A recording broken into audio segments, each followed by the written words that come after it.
நான் ஒரு நாள் வந்து இந்த சரி கொஞ்சம் எக்ஸசைஸ் நம்ம பண்ணலாம், நம்ம வந்து வாக்கிங் பண்ணுறதே இல்லை, அதனால் நம்ம கண்டிப்பாக நம்ம வாக்கிங் போகணும் அப்படின்னு நினச்சிட்டு ஒரு நாள் நம்ம ரொம்ப பிரயாசம் எடுத்துட்டு சரி நம்ம சும்மா வாக்கிங் பண்ணால் நல்லா இருக்காது, இந்த ஜனங்கள் வாக்கிங் பண்ணுற இடத்துல போய் அப்படியே வாக் பண்ணால் நல்லா இருக்குன்னு சொல்லி இந்த சிவானந்த காலனி பக்கத்தில் ஒரு நாள் வந்து நான் கொண்டு போய் என் வண்டியை விட்டுட்டு அங்கே நிறைய பேர் வாக் பண்ணுவாங்க அந்த ரோட்டில். அப்போ வந்து நான் வந்து அதுக்கு ஆயத்தப்படும் போது அவங்க நம்ம திருச்சபைக்கு வர்றவங்க எல்லாம் கிடையாது, ஆனால் நான் ரொம்ப நல்லா அவங்கள பார்த்துருக்குறேன். அவங்க குடும்பத்தை பற்றி எனக்கு தெரியும், அவருடைய கணவனாரை தெரியும், அவருடைய பிள்ளைகள் எல்லாரையும் எனக்கு தெரியும். அப்போ நான் கொண்டு போய் வண்டியை நிறுத்தின உடனே அவங்க வந்து இந்த ஸ்கார்ப் எல்லாம் கட்டியிருந்தாங்க, முகத்தில் மாஸ்க் போட்டு மூடியிருந்தாங்க. ஆனால் நான் கண்டுபிடிச்சிட்டேன் அவங்க வண்டி தெரியும், அவங்கள தெரியும். அவங்க கொண்டு வந்து நிறுத்திட்டு அவங்க அந்த பைக்லேயே வெயிட் பண்ணிட்டு இருந்தாங்க. அப்போ நான் நடக்க ஆரம்பிச்சிட்டேன். ஒரு 5 minutes தாண்டி ஒரு நபர் வந்தார். அவங்கள்ட்ட ஒரு 2 நிமிஷம் பேசிட்டு அவங்க 2 பேரும் சேர்ந்து காலையில் 5 மணிக்கு அந்த ரோட்டில் நடக்கிறாங்க. 5 o'clock 5 மணிக்கு அவங்க 2 பேரும் ஒருத்தருக்கு ஒருத்தர் பேசிட்டு நடக்க ஆரம்பித்தவங்க கிட்டத்தட்ட ஒரு 6-6:15 மணி இருக்கும் பாருங்களேன். நான் அங்கேருந்து கிளம்பும் போது 6:15 மணி வரைக்கும் 2 பேருமே அந்த நடந்து வாக்கிங் பண்ணி அவங்க வந்து வாக்கிங் பண்ணி பேசிட்டே ஒருத்தருக்கு ஒருத்தர் பேசிட்டு சிரிச்சுட்டு போனாங்க. ஆனால் அது அவருடைய கணவனார் அல்ல, இந்த இவருக்கும் இவர்கள் மனைவி அல்ல. சரி, ஒருவேளை சொந்தக்காரங்களாக கூட இருக்கலாம், நண்பர்களாக கூட இருக்கலாம், சரி நம்ம அப்படியெல்லாம் தப்பான. ஆனாலும் இவ்வளவு மணி நேரத்தில் காலையிலே எழும்பி இத்தனை மணி நேரம் ஒருத்தரோட நடந்து பேசும்போது உலகம் பார்த்தா தப்பா நினைக்காதா? அப்படி நிறைய கேள்விகள் வந்து எனக்குள்ள ஓடிட்டே இருக்குது. அது தாண்டிருச்சு. ஒரு 2-3 நாட்கள் தாண்டின உடனே அவர்கள் ஒரு ஏரியாவிலேருந்து வண்டியை எடுத்துட்டு கிளம்புறாங்க. கிளம்பும்போது அவங்க தன்னுடைய ஃபோனில் பேசுகிறாங்க. காலையில் 4:30 4:30 மணிக்கு அவங்க ஃபோனில் பேச ஆரம்பித்தவங்க அந்த போய் இருக்கிற அந்த இடத்துக்கு போய் சேர்ற வரைக்கும் அவங்க பேசிட்டே போனாங்க. அப்போது எனக்கு அது சரியாக எனக்கு படலை. ஆனால் அதுக்கு பிறகு அவங்களுடைய வாழ்க்கையில் எழும்பின புயல்கள் நான் பார்த்தேன். அது அப்படி போச்சுன்னு வைங்களேன். அப்போது நன்றாய் நினைத்து கொள்ளுங்கள், கணவனாருக்கு தெரியல, சில மனைவிக்கு தெரியல, ஆனால் ஒன்று நினைத்து கொள்ளுங்கள், கர்த்தர் கண்டிப்பா பார்க்கிறாரு, ஆண்டவர் கண்டிப்பா பார்க்கிறாரு. அதனால இந்த மாதிரி தவறான தொடர்பிலே இருக்கிற எந்த நபரா இருந்தாலும் நீங்க மனம் திரும்பாவிட்டால், நீங்க மாறாவிட்டால், நீங்கள் அதை விட்டு விடாவிட்டால் பெரிய விளைவுகளை நீங்கள் சந்திக்க கூடும். நீங்கள் நம்பர் 1 முதலாவதாக வேதத்திலிருந்து ஒரு 3 நபர்களை உங்களுக்கு காமிச்சு ஒரு 3 காரியத்தை உங்களோட சொல்லி நான் ஜெபிக்க நான் ஆசைப்படுகிறேன். வாசிக்கலாமா? நீங்கள் முதலாவதாக ஒரு வசனத்தை நம்ம எடுத்துக்கொள்ளலாம். நியாயாதிபதிகளின் புஸ்தகம் 16ஆம் அதிகாரத்தை நம்ம எடுத்துக்கொள்ளலாம். நியாயாதிபதிகளின் புஸ்தகம் 16ஆம் அதிகாரத்திலே 16வது வசனத்தை சத்தமா வாசிக்கலாமா? 16ஆம் அதிகாரம் 16வது வசனம். இப்படி அவனை தினம் தன்னுடைய வார்த்தைகளாலே அலட்டி கொண்டு இருந்ததினால் சாகத்தக்கதாய் அவனுடைய ஆத்துமா விசனப்பட்டு. நன்றாய் எல்லாரும் கவனிங்கள் ஆண்டவருடைய பிள்ளைகளே. எல்லாரும் என்ன கவனிங்க, எல்லாரும் என்ன பாருங்க, நீங்க ரொம்ப கவனமா இதை கவனிக்கணும். வாலிப பிள்ளைங்க வந்து கண்டிப்பா நீங்க கவனிங்க, இது உங்களுக்கு தேவையான ஒரு சத்தியம். இங்கே இந்த சிம்சோன் என்கிற நபரை குறித்து உங்களுக்கு எல்லாருக்குமே நன்றாய் அறிந்தது. சின்ன வயசிலிருந்தே ஆண்டவர் வந்து அவனை அபிஷேகித்தார். ஒரு நசரேயனாக ஆண்டவர் அவனை அபிஷேகித்தார். அவனுக்கு ஒரு விசேஷித்த வரத்தை கர்த்தர் கொடுத்திருந்தார். அவன் கழுதையினுடைய தாடை எலும்பிலே 1000 பேரை கொன்றான். பட்டணத்தினுடைய நிலைக்காலை வாசலோடு தூக்கி கொண்டு போய் அவன் மலையின் மேல் ஏறி போனான். இப்படி சிம்சோன் மூலமாய் ஆண்டவர் பண்ணினதெல்லாம் பார்த்துட்டீங்க அப்படின்னு சொன்னா, இல்ல ஒரு ரொம்ப பெரிய காரியத்தெல்லாம் ஆண்டவர் அவன் மூலமாய் ஆண்டவர் கட்டளையிட்டார். இவனுக்கு நசரேன் அப்படின்னு சொன்னா அவன் வந்து மேரேஜ் ஆகக்கூடாத ஒரு கிருபையை ஆண்டவர் அவனுக்கு கொடுத்திருந்தார். அப்படின்னா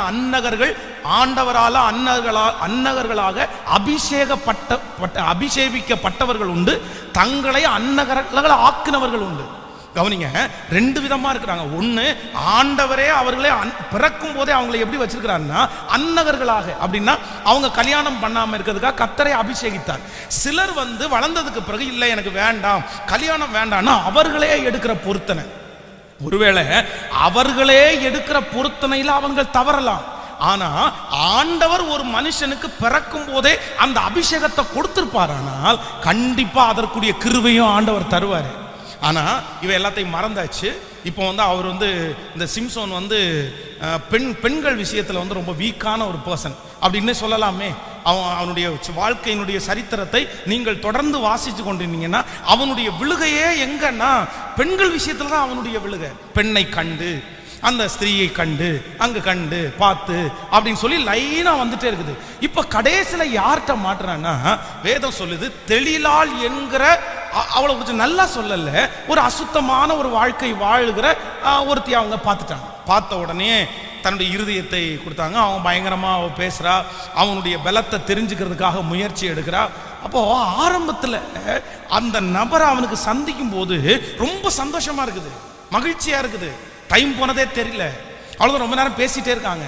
ஆனா வேதம் சொல்லுகிறது, நாட்கள் தாண்ட தாண்ட தாண்ட தாண்ட அந்த சிம்சோனுடைய கள்ள உறவு அவனை எப்படி கொண்டு போய் விட்டுச்சுன்னா, சாகத்தக்கதாய் அவனுடைய ஆத்துமா விசனப்பட்டுருச்சு. அப்படின்னா தற்கொலை பண்றதுக்கு நினைக்கிறான். செத்தா பரவாயில்ல, நான் ஏன் உயிரோட வாழ்றேன், உயிரோட வாழ்றதுக்கு செத்தா பரவாயில்லையே, நம்ம முடிஞ்சு போனா பரவாயில்லையே, தற்கொலை பண்ணணும்னு தோன்றுது. ஆனா தற்கொலை பண்றதுக்கு பலன் இல்லை. அவன் இந்த உலகத்துல உயிரோட வாழ்றதற்கு விருப்பமே இல்லை. நல்லா கவனிங்க, இந்த சத்தத்தை கேட்டுக்கொண்டிருக்கிற ஒவ்வொரு தேவனுடைய பிள்ளையும் ரொம்ப கவனமா இருங்க. நம்பர் 1, முதலாவதாக நீங்க வந்து 1000 காரணங்களை சொல்லலாம். என் மனைவி என் கூட இல்லை, என் கணவனார் என் கூட இல்லை, என்னை நான் இப்படி ஒரு சூழ்நிலையில சிக்கி இருக்கேன், என் மேனேஜர் அந்த மாதிரி, என்னுடைய தலைவன் அந்த மாதிரி. நன்றாய் நினைத்து கொள்ளுங்கள், இது தவறான உறவுக்கு நீங்க எந்த விதமான கருத்தையும் உங்க பக்கத்துல சொல்லவே முடியாது. கர்த்தரிடத்துல அந்த சூழ்நிலையை சொல்லவே முடியாது. ஆண்டவர் என்ன சொல்றாரு, யோசேப்பை நம்முடைய கண்களுக்கு முன்பாய் காண்பித்து, அப்படிப்பட்ட நெருக்கமான ஒரு சூழ்நிலை வந்துருச்சுன்னா உன் உயிர் போனா கூட பரவாயில்ல, நீ செத்தா கூட பரவாயில்ல, உன்னை சிறைச்சாலையில போட்டா கூட பரவாயில்ல, அங்க இருந்து நீ ஓடிருன்னு தான் கர்த்தர் சொல்றாரு. சாமுவேல் இடத்துல சொன்னது மாதிரி தன்னுடைய கண்ணுக்கு முன்னாடி ஏலியின் பிள்ளைகள் அந்த அசுத்தமான பாவத்தை செஞ்சுட்டு இருக்கும் போது நீ பரிசுத்தமா வாழுன்றதுக்காக தான் சாமுவேலை கர்த்தருக்கு முன்னாடி வச்சிருக்கிறார், நமக்கு முன்னாடி. அதனால சிலர் காரணம் காமிக்கிறாங்க. எங்க வாழ்க்கை வாழ்ந்தா தானே தெரியும் உங்களுக்கு, எங்களை மாதிரி தனியா இருந்தா தானே தெரியும், எங்களை மாதிரி ஒரு மேனேஜர் டார்ச்சர் பண்ணா தானே தெரியும், எங்களை மாதிரி ஒரு ஓனர் வந்து கைக்குள்ள இது மாதிரி வச்சிருந்தா தானே எனக்கு தெரியும். நான் நினைக்கிறேன், ஒரு மேனேஜர் இல்லைன்னா கர்த்தர் உங்களுக்காக 1000 வழிகளை திறப்பார். நான் சொல்றது உங்களுக்கு புரியுதா? கவனிக்கிறீங்களா இல்லையா? கர்த்தர் வழியை தருவார். அவங்க சம்பளம் கொடுக்கலன்னா அவ்வளவுதான், என்னுடைய வாழ்க்கை வாழ முடியாது, அதுக்காக என்னுடைய வாழ்க்கையை நான் வித்துடுறேன், என் சரீரத்தை நான் விட்டு கொடுக்குறேன் அப்படின்னு எந்த ஆண் மகனும் எந்த பெண் மகனும் கண்டிப்பா சொல்ல முடியாது. என் என்னுடைய மனைவி 5 வருஷமா என் கூட இல்லை, என் கணவனார் 5 வருஷமா என் கூட இல்லை, பட் இல்ல இல்ல இல்ல இல்ல, பரிசுத்தமாய் வாழ வேண்டியது, தவறான அந்த காரியங்களிலே ஈடுபடாமல் தங்களை காத்து கொள்ள வேண்டியது ஒவ்வொரு ஆண்டவருடைய பிள்ளையினுடைய தலை மேல விழுந்த கடமை. சத்தமா ஆமேன்னு சொல்லுங்கள். இல்லைன்னா முதல் தண்டனையை குறித்து வேதம் சொல்லுது, உங்களுடைய ஆரம்பம் சந்தோஷமா இருந்தாலும் நீங்க முடியும் போது, உங்களுடைய வாழ்க்கையினுடைய அந்த காலங்கள் தாண்டும் போது நீங்க உயிரோட வாழணும்னு நினைக்கவே மாட்டீங்க. இந்த வசனத்தை நான் நினைக்கும் போது சில சில சூழ்நிலைகளை நான் நினைச்சு பார்த்தேன், சில நபர்களை நினைச்சு பார்த்தேன். உண்மையிலேயே அந்த தவறான தொடர்பில் இருக்கிற நிறைய பேர் வாழணும்னு என்கிட்ட சொல்லவே இல்லைங்க, வாழணும்னு சொல்லவே இல்லைங்க, சாகணும்னு தாங்க இப்ப சொல்றாங்க. அந்த தொடர்பு அற்று போயிடுச்சு, அந்த நபர் அற்று போயிட்டாங்க. எந்த நபர் அவர்களுக்கு சந்தோஷத்தை கொடுத்தாங்களோ, எந்த மனுஷங்க அவங்களுக்கு ஜாலியா அவங்கள்ட்ட பேசினாங்களோ, அதே நபர் இன்னைக்கு அவங்களுடைய உயிரை அப்படியே பறிச்சு எடுத்து நாளுக்கு நாள் அந்த மனுஷனால நான் சாகுறேன், அந்த மனுஷியால நான் சாகுறேன், அவளால நான் சாவேன்னு தெரியும், அவன் என்னை கொன்றுவா போல, அவன் என்னை கொன்றுவான் போலன்னு சொன்னதை என்னுடைய காதுகளால கேட்டிருக்கிறேன். பிரதர், சிஸ்டர், அன்பு தகப்பனே, அன்பு தாயே, வாலிப தங்கச்சி, தம்பி, நீ ரொம்ப நினைவா நினைச்சுக்கோ, இன்னைக்கு தவறான ஒரு தொடர்பிலே அம்மா அப்பாவுக்கு தெரியாம, கணவனுக்கு தெரியாம, மனைவிக்கு தெரியாம, குடும்பத்திற்கு தெரியாம அப்படிப்பட்ட ஒரு தொடர்பு, அப்படிப்பட்ட ஒரு பேச்சுவார்த்தை, அப்படிப்பட்ட ஒரு சந்தோஷத்தை கொடுக்கிற ஒரு நபர் உங்க வாழ்க்கையில இருக்குமையானால், இன்றைக்கு சந்தோஷத்தை கொடுக்கிற அதே நபர் உங்களுடைய உயிரை குடிக்கிற ஒரு நாள், உங்க உயிரை மாய்க்க பண்ண வைக்கிற ஒரு நாள் சீக்கிரமா வந்துடும். அதுக்குள்ள நீங்க மனம் திரும்பிடுங்க, அதுக்குள்ள நீங்க விட்டுருங்க, அதுக்குள்ள தூக்கி போட்டுருங்க. ஆரம்பத்தில் அப்படிதான் இருக்கும். ஆரம்பத்தில் அப்படி பண்றேன், இப்படி பண்றேன், உன்னை மகிழ்ச்சியா நான் வச்சுக்கிறேன். அப்படியே டைம் போறதே தெரியல, டைம் போறதே தெரியல. அப்படி பேச்சு, அப்படி ஒரு சந்தோஷம். அதான் நீதிமொழிகள் ஒரு வசனத்தை நீங்க வாசிக்கும் போது தெரியும். 9ஆம் அதிகாரம் எடுங்களேன். நீதிமொழிகள் 9ஆம் அதிகாரத்தில், நீதிமொழிகள் 9ஆம் அதிகாரம் 17வது வசனத்தை வாசிக்கலாமா? 9ஆம் அதிகாரம் 17வது வசனத்தை வாசிக்கணும். மதியீனனை நோக்கி திருட்டு தண்ணீர் தித்திக்கும், அந்தரங்கத்தில் புசிக்கும் அப்பம் இன்பமாய் இருக்கும் என்று சொல்லி கூப்பிடுகிறாள். ஹலோ, எல்லாம் சத்தமா இன்னொரு டைம் வாசிங்க. இங்க வருதா? இங்கே பார்த்து கூட வாசிங்க. மதியீனனை நோக்கி திருட்டு தண்ணீர் என்ன பண்ணுமாமா? எந்த தண்ணி? வீட்டில் குடிக்கிற தண்ணி டேஸ்டா இருக்காது, ஆனா பக்கத்து வீட்டில் திருடி குடிக்கிறது எப்படி இருக்குமா மாமா? திருட்டு தண்ணீர் தித்திக்கும், அந்தரங்கத்தில் புசிக்கிற அப்பம். ஹலோ, நிறைய பேருக்கு உள்ள இருக்கிறது ஆசீர்வாதமா தெரியாது, உள்ள இருக்கிறது சந்தோஷமா தெரியாது. ஆனா திருட்டு தண்ணி இருக்கு பாருங்க, அந்தரங்கத்துல யாருக்கும் தெரியாம புசிக்கிற அப்பம் இருக்கு பாருங்களேன், அது அவங்களுக்கு என்ன கொடுக்கும்னா பெரிய ஆறுதலை கொடுக்கும், பெரிய சமாதானத்தை கொடுக்கும். நான் சொல்லலைங்க, பைபிள் சொல்லுது. பைபிள் சொல்லுது, மறைவாய் யாருக்குமே தெரியாம, வாலிப தம்பி தங்கச்சி கேளு, அப்படிப்பட்ட ஒரு சந்தோஷம் உன் வாழ்க்கையில கிடைக்குமானால் அதனுடைய முடிவு உன்னை மரணத்துக்கு நேராக நடத்தும், உங்களை மரணத்துக்கு நேராக கொண்டு போய் விட்டுரும். Be careful, careful. அது சந்தோஷமா தான் இருக்கும். அதான் மதுபானம் பார்க்கறதுக்கு எப்படி இருக்குமாமா? ஹலோ, பைபிள் சொல்லுது, மதுபானம் பார்க்கறதற்கு பளபளப்பாய் தோன்றும். பார்க்கும்போது அவ்வளோ நல்லா இருக்கலாம், இது குடிச்சா நல்லா இருக்கும் போல தெரியுது, பளபளப்பா தோணும், அப்படியே சந்தோஷமா இருக்கும். ஆனா அதை குடிச்சு உள்ள போயிடுச்சுன்னா அதுக்கப்புறம் அது வேலையை காமிச்சிடும். யாரு அது? கடைசியில பாம்பை போல என்ன பண்ணுமாமா? சீரும். வாழ்க்கை ஒன்றும் இல்லாம போயிடும். ஸோ நம்பர் 1, முதலாவதாக எல்லாரும் தெரிந்து கொள்ளுங்கள், தவறான தொடர்பு உங்களை வாழ விடாது. பக்கத்தில் இருக்கிற கையை பிடிச்சி சொல்லுங்க, அந்த கான்டெக்ட்ஸ் எதுவாக இருந்தாலும் சரி சொல்லுங்க, அது தவறான தொடர்பு வந்து ஆணாக இருந்தாலும் பெண்ணாக இருந்தாலும் எதுவாக இருந்தாலும். சிலருக்கு என்ன நினைப்பாங்கன்னா, பொண்ணை பார்த்தா தானே பிரச்சனை, நாங்கள் 2 பேரும் ஆம்பளைங்க தானே, நாங்கள் 2 பேரும் அப்படின்னா என்னன்னா, இது தவறான வாழ்க்கை இல்லை, சும்மா ஜஸ்ட் பேசுறது. அப்படின்னா நான் வந்து வெள்ளிக்கிழமை கூட சொன்னேன்ல, அதுக்கு என்னன்னா இந்த சோல்டை ஆத்தும பிணைப்பு. எதாமா? ஆத்தும பிணைப்பு, சோல்டைன். இந்த சோல்டைன்றது வந்து பார்த்தீங்கன்னா அவ்வளோதான், 2 பசங்களாக தான் இருப்பாங்க ஆனால் விடவே மாட்டாங்க, 2 பிள்ளைகளாக தான் இருப்பாங்க ஆனால் விடவே மாட்டாங்க. உங்கள் பிள்ளைகளையும் அப்படிதான், பேரண்ட்ஸ் சொல்கிறேன், கேர்ளாக இருந்தால் கூட உங்கள் பிள்ளை ஃப்ரெண்டாக இருக்கிற பொண்ணு வந்து அந்த பொண்ணு லிமிட்டாக தான் இருக்கணும். இல்லை என் பிள்ளை பையன்கிட்ட யார்கிட்டையுமே பேசுறது இல்லை, என் பிள்ளை ஒரு பிள்ளைகிட்ட தான் பேசிகிட்டே இருக்கிறா, அந்த பிள்ளை தான்மா டேஞ்சரு. புரியுதா இல்லையா? என்ன எல்லாம் முறைக்கிறீங்க? அந்த பையன் தாங்க டேஞ்சரு. இல்லை, நான் வந்து உலகத்தில் நடக்கிறத உங்களுக்கு முன்பாக பார்க்கறதுனால சொல்கிறேன், யாரா இருந்தாலும் ஒரு லிமிட் தாண்டி என்ன பண்ண முடியாதுன்னா போகக்கூடாது. அப்போ பைபிள் சொல்லுது, நமக்கு தவறான உறவுகள் வந்து ஆரம்பத்தில் பெரிய சந்தோஷம் கொடுத்தாலும் முடிவில் அது என்ன பண்ணும்னா உங்களை வாழ விடாம உங்களை அழிச்சிடும். வேண்டாம், அந்த எஸ்எம்எஸ் வேண்டாம், அந்த வாட்ஸ்அப் வேண்டாம், அந்த பிக்சரை அனுப்ப வேண்டாம். அது கர்த்தருக்கு என்ன இல்லைன்னா பிரியமானதே இல்லை. ஆமே. சிலர் சொல்லுவாங்க, நான் வந்து ஒரு ஒரு ஒரு எஸ்எம்எஸ் பண்ணு மட்டும்தானே பண்றேன். எது? ஆனா எஸ்எம்எஸ் பண்றது பரவாயில்லம்மா, எஸ்எம்எஸ் பண்ணிட்டு 1 மணி நேரத்தில் டெலீட் பண்றீங்களே, அது ஏன்? எதுக்கு? ஏன் அந்த எஸ்எம்எஸ் பண்றது பரவாயில்ல, இல்லைன்னா அந்த பிக்சர் அனுப்புறது பரவாயில்ல, அந்த அந்த மொபைலை வந்து ஏன் லாக் போட்டு வைக்கணும்? அதை ஏன் ஓப்பனாக பார்க்க வேண்டியது இருக்குங்க?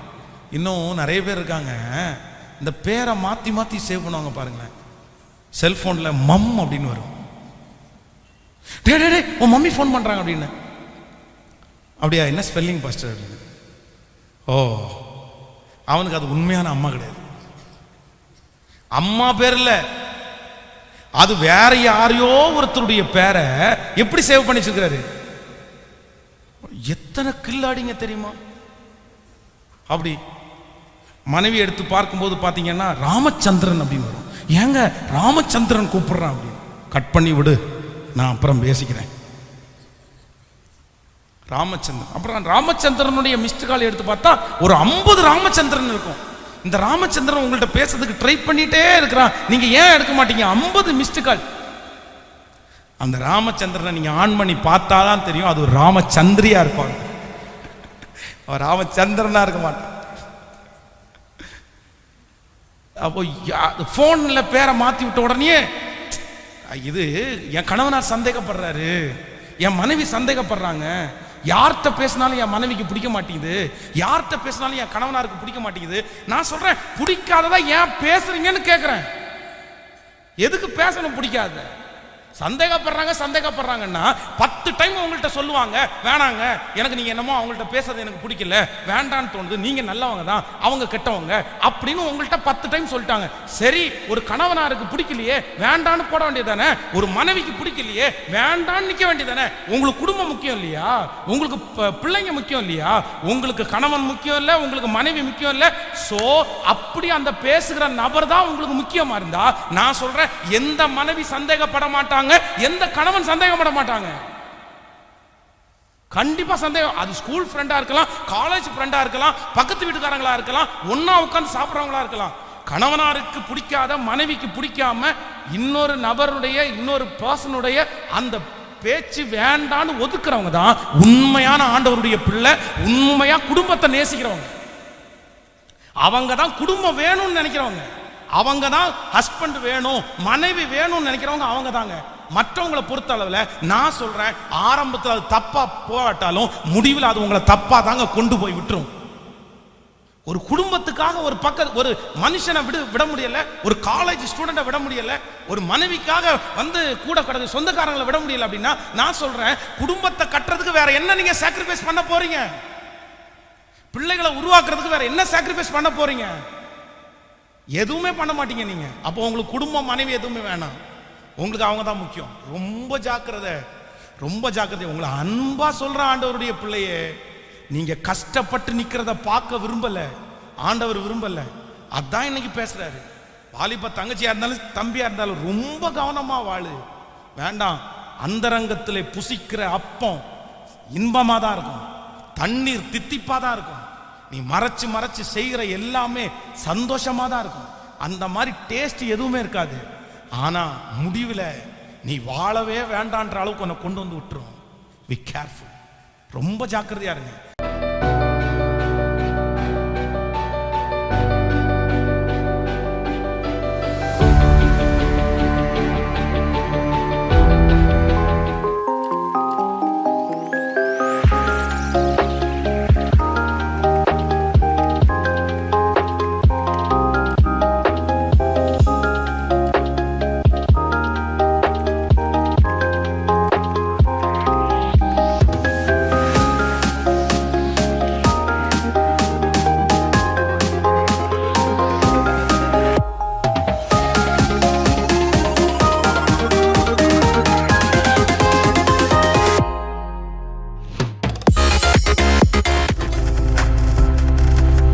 நீங்கள் பார்த்து கொண்டிருப்பது உங்கள் ஜாய் டிவி. உங்கள் துக்கம் சந்தோஷமாய் மாறும்.